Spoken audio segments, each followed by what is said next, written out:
How much difference does a bit more power make? And then how much difference does a lot more power make? Well, I'm going to find out with these BMW 5 Series. What we have here is an M5 Competition, the new one. They've just updated it. Next to me is an M550i, so an M Lite. Next to that is an M5 that's actually had a built engine, so it's got loads more horsepower. We're going to drag race them, we're going to rolling race them, and we're going to brake test them, just because we always brake test. Anyway, let me tell you about the car I'm in. The M5 Competition has a 4.4 litre twin turbo V8 with 625 horsepower and 750 newton meters of torque. That M550i has the same engine, but it's detuned to 530 horsepower, but it still has 750 newton meters of torque. That M5 over the far end, which has been tuned by a company called Evolved, it's got a fully built engine with forged pistons, new exhaust, remapped ECU, it's got meth injection. It also has a 4.4 litre twin turbo V8, but after all that tuning, it puts out 1,000 horsepower and 1,100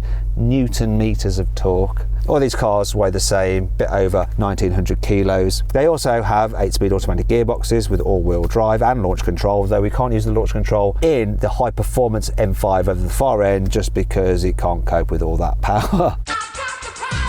Now let's come on to the cost. This M5 Competition, new, £102,000. That M550i, £72,000. That tuned M5, it's 30 grand for all the work on the engine, but that car over there, as it stands, is worth £80,000. So it's 20 grand cheaper than this and about 8 grand more than that. We're going to see what happens. What is the difference going to be? We've got a slightly damp track. Traction may be a bit of an issue, but let's give it a go. Now, before we do, please make sure you subscribe to this channel and hit the bell icon to turn your notifications on. That way you will not miss a single upload. Now, before we race, let's do the customary sound check. I'm going to rev this Competition up. Soft limiter at 5. Still sounds pretty good. Just when you lift off, it's quite nice. Let's hear the M550. I'm assuming it sounds pretty similar. Now let's hear the tuned M5. Go on then, rev up the blue M5.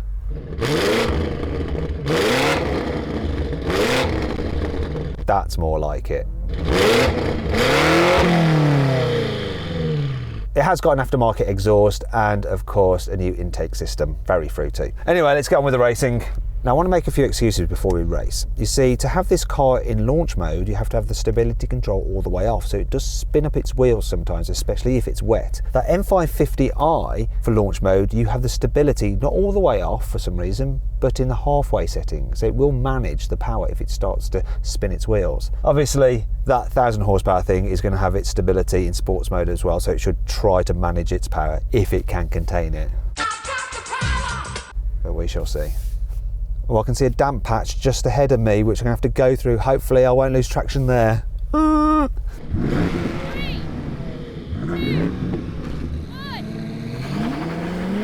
on. Go for it, come on. It just went up into 4th gear.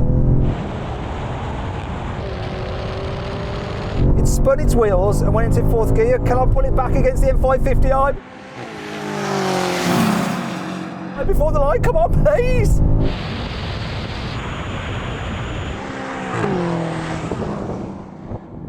That 1,000 horsepower thing is down the other end of the runway.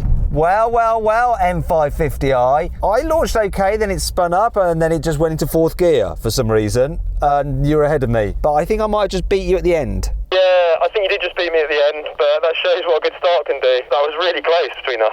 Tuned M5, you're about like half a mile away from us at the other end of the runway. How was that for you? You've never driven that car before, have you? I'm pretty sure I've just gone back in time. That was ludicrous. Listen guys, I'd like to do another one. I'm going to try and launch this thing, not with launch control. I'm just going to try and brake boost it with the stability in sport. See if that helps me. I want to see what happens then.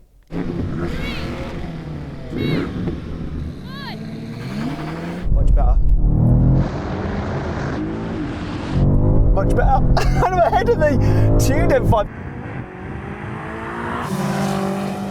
Because he struggled for traction, but he's coming past now. Woohoo!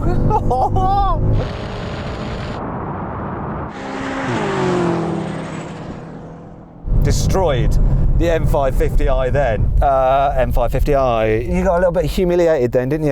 Yeah, that's how it should have gone the first time, to be honest. I'll tell you what, if it's in any way, shape or form damp or even just the slightest bit of moisture on the track, with these M5s, you need to just brake boost them rather than use launch control because it'll soon lose traction. For the best time, you do need launch control and it being dry. That was good then, that was. I'm not going to do much better than that. How about the tuned M5? Were you a little bit worried at first? Did he lose traction? Yeah, I just lost traction. I had a good launch, but I just couldn't put the power down. I was watching you go. I was under no illusion this was about to go to the next dimension. So I think the results speak for themselves. So then, what exactly happened? Well, the tuned M5 did the standing quarter mile in 10.9 seconds. The standard M5 competition took 11.2 seconds, and the M550i covered the distance in 11.8 seconds. Interestingly, the damp conditions hampered the tuned M5's launch, as the car can do a 10-second quarter mile time in perfect conditions.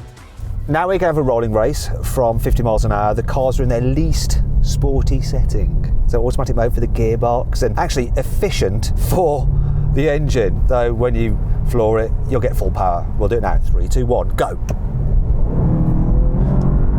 Like, not much at first between me and the 550, but that 1,000 horsepower thing showed what 1,000 horsepower does. Hopefully it's not going to take him off the end of the runway. So kickdown wise, very similar for me and the 550i, I think, but then the added, why has this come on? I don't know what it is with BMWs. When you brake ever so slightly aggressively, you always get the blooming hazards coming on. I didn't slow down that quickly. Anyway, like I was saying, what was it like for you? In the M550i, it was just a comfy seat to watch you two have a nice race, to be honest. I don't think we had a race, actually, me and the tuned M5. It was just cars just doing their own thing. I mean, that M5 tuned, didn't you almost go off the end of the runway? Almost is how you perceive it from angles, but I wouldn't want to brake much later than that, no. The axle went a bit light under brakes as well, so it was good fun. It's because you're going so blooming fast. Okay, let's try something else. Now we're going to do the same thing again, rolling race from 50 miles an hour. This time, cars in their sportiest settings, and we are locked in third gear. Here we go. 3, 2, 1, go.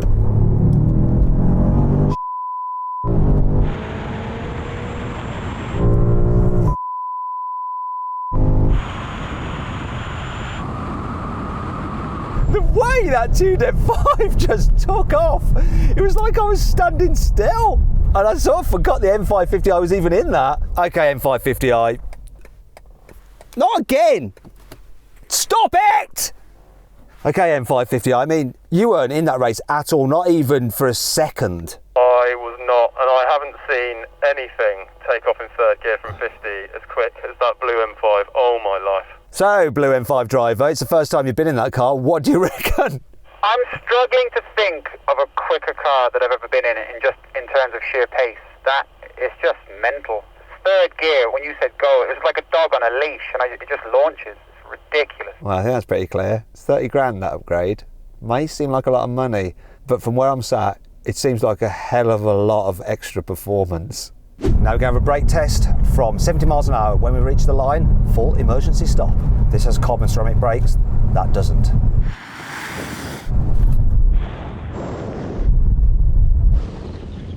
This is all over the place.